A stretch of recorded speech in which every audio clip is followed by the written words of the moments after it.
Jilted on the day of my wedding. Of all the pathetic, cliched things to happen, Chloe Kingston thought with frustration and disgust.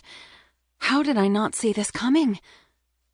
She fluffed her white ball gown dress, adjusting the tulle beneath the skirt, and sat down on the chair in the bridal suite of the hotel where her wedding was to be held.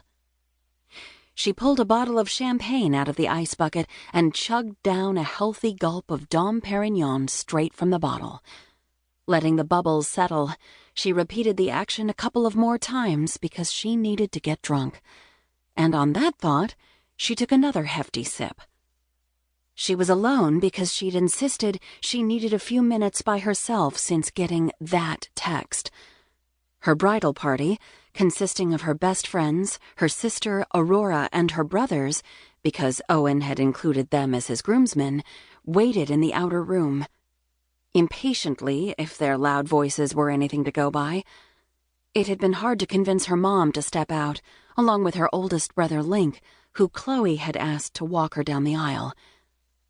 Her father had passed away 3 months ago, and they hadn't been close. But she was glad he wasn't here to see this day. He'd be furious.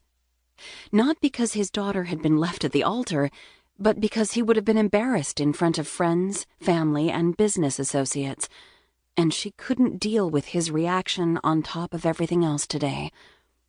As it was, Chloe couldn't look at her mother's worried expression, couldn't handle the pity in her friend's eyes or the fury in her brother's. If there was one good thing about Owen ditching her via text message, it was that her brothers couldn't pound the man into the ground. And given the chance, they would.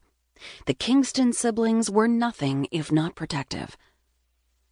She glanced around the beautiful suite with plush chairs, makeup strewn around, her veil sitting on the counter, and wondered how she'd come to this point. She'd chosen who she thought was the perfect man.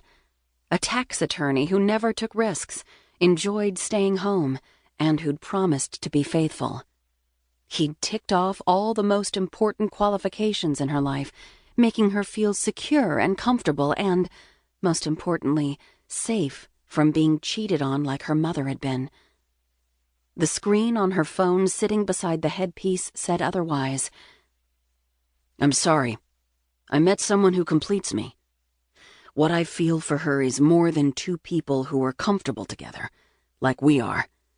I know I should have told you sooner, face to face, but I really was going to marry you, until I woke up this morning and just couldn't. Forgive me. I hope you find the love and excitement I have."